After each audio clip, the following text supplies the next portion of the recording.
Hey y'all, it is my fourth 2018 video journal slash journey, and I know I haven't been on for a while. I've been dealing with a migraine for over a week and finally feeling better today. I felt okay yesterday. I woke up with a terrible migraine today. I am feeling better now, just in time to go to my son's school and address the situation about him being searched last Friday. I both addressed the assistant principal immediately after school, and then I went to the PTO meeting and addressed the principal in regards to this matter. And this is how I feel about the interaction. Number one, some of y'all not gonna like what I have to say. Both black and white people are not gonna like what I have to say on this video, but I'm going to say it anyway. First of all, I was told it's random, which I understand that it's random, but being there are 66% black children in this school and only 14% white children in this school, 13% I believe are Mexican, the chance of any less than 90%, probably even greater percent of black, mostly male, from what I've been hearing, are the ones getting searched at this school. And I not only brought the information to the principal this evening, but I also came at her with a solution to the problem. But first of all, let me go back to when I addressed the assistant principal after school. She, of course, asked who my child was, upon which she right away knew who he was because she happens to like him quite well. She made this known to me during the beginning of the year when my son was playing football. But anyway, she said that it was random, and then she went and got an officer to come and explain it to me, at which point he said every officer is different.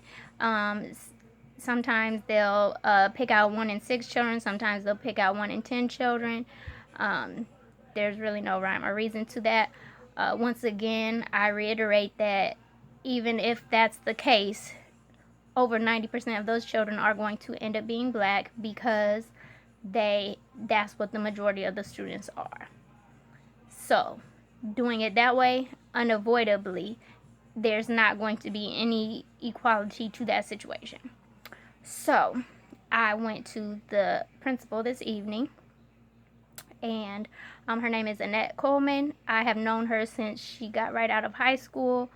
That goes way back. So when I speak to her, I can speak to her freely, and I'm aware of this, and I choose to do so, and I did. But at the same time, she has a doctorate degree now, and she doesn't mind being called Mrs. Coleman or Annette or whatever.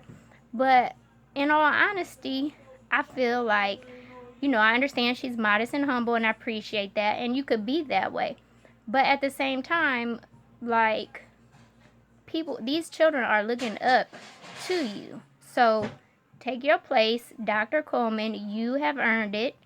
You deserve that respect, and you also are teaching these young people they have something to aspire to. And as you mentioned today, you have 1,400 children in your charge.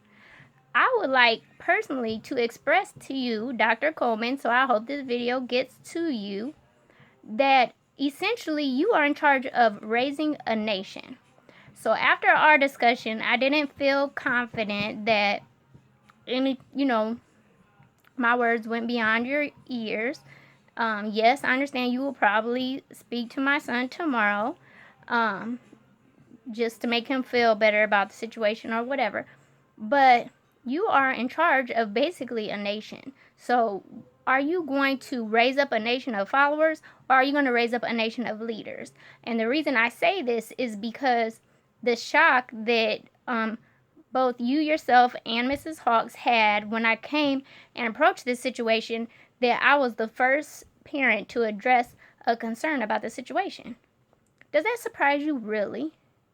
This is the part people ain't gonna like, but we're talking about a group of people who have been beaten down, oppressed, downtrodden by our society for centuries. And you're surprised that me, a person of white privilege, would be the first to address this issue? I don't know why you would be surprised, really, in all honesty. But I'm going to use my white privilege to speak up for black people. So when I brought the information to you and you swore it was random, and I know you wouldn't let anything else happen. Yes, that's true. But at the same time, there's no black student government in your school, and you brought out the fact because it's majority black now it's not necessary.